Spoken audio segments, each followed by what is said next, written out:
नमस्कार मित्रांनो, मी भक्ती रंगळे. आज गुरुपौर्णिमेच्या निमित्ताने सर्वप्रथम समस्त गुरुजनांना मी वंदन करते. प्रत्येकाच्या आयुष्यात गुरु असावा, पण का प्रत्येकाने आयुष्यात गुरु का करावा? त्यांच्या आपल्या आयुष्यातील स्थान काय आहे? चला, गुरुपौर्णिमेच्या निमित्तानं जाणून घेऊया गुरुचं खरं महत्त्व, त्यांचे प्रकार आणि आपल्या आयुष्यात खऱ्या अर्थाने गुरुत्वाकडे नेणारा अनुभव आपल्याला लहानपणापासूनच ऐकायला मिळतो.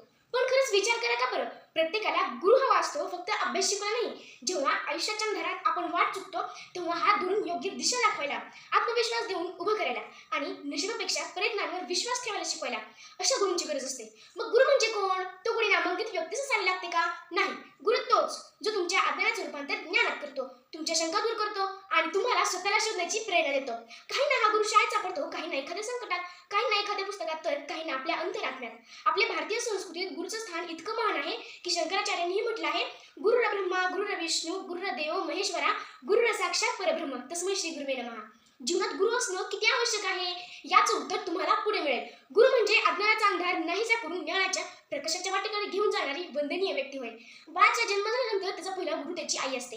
अगदी चालण्या बोलण्यापासून ते संस्कार करीपर्यंत अनेक गोष्टी आई शिकवत असते. म्हणून आई माझा गुरु, आई माझा कल्पतरू, सौख्याचा सागुरु आई माझी असं म्हटलं जातं. आईसोबत वडीलही अनेक गोष्टी शिकवत असतात.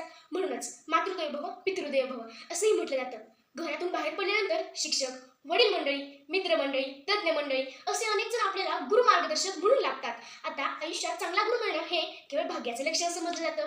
कृष्ण ब्रह्मदेवांना गुरु शब्दाचा अर्थ विचारला तेव्हा ब्रह्मदेवांनी सांगितला की कार म्हणजे सिद्ध होय, कार म्हणजे पापांचं धन करणारं, कार म्हणजे विष्णूची अव्यक्त रूप. तसेच गुरु हाच ब्रह्मा विष्णू आणि महेश हे त्यांचे त्रिगुणात्मक रूप आहे.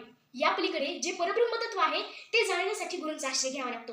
ईश्वर जरी प्रसन्न झाला तरी त्याला ओळखणारा गुरुच असतो आणि गुरु स्वतः प्रसन्न झाला तर ईश्वर आपल्या अधीन होतो असं म्हटलं जातं. जीवनात गुरुशिवाय तन्नोपाय नाही. म्हणूनच जन्म देणारी आई असो अथवा आध्यात्मिक मार्गदर्शन करणारे सद्गुरू असो, शिष्याला गुरुप्रती कृतज्ञता आणि श्रद्धा असणं गरजेचं आहे. आता गुरु आणि शिष्य कसे असावे? तर ज्ञान देताना गुरुची भावना ही अहंकाराची नसावी. गुरु दिलेल्या ज्ञानाने शिष्याची प्रगती होते. तेव्हा ती प्रगती पाहून गुरुला आनंद आणि समाधान झालं तरच तो खरा गुरु जाणारा. गुरुकडून मिळालेले ज्ञान नम्रपणे स्वीकारतो. त्या शिष्याला गुरुकडून मिळालेले ज्ञान जसे तसे मिळते.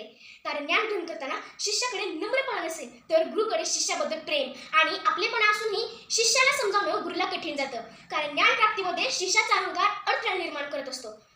गुरुकडून मिळालेले ज्ञान आत्मसात करणं, गुरुकडून मिळालेले ज्ञान आपल्या आचरणात आणण्याचा प्रयत्न करणं, गुरुने दिलेल्या ज्ञानामुळे आपले जीवन यशस्वी झाले यासाठी नेहमी गुरूंबद्दल कृतज्ञ असतं. आता गुरुपूजन आणि गुरुपौर्णिमेचा खरं महत्त्व आपल्याला यामधून कळेल. गुरुपौर्णिमेला गुरुपूजन करण्याची पद्धत आहे. गुरुपूजन म्हणजे केवळ गुरुची पाद्यपूजा करणं अथवा गुरुला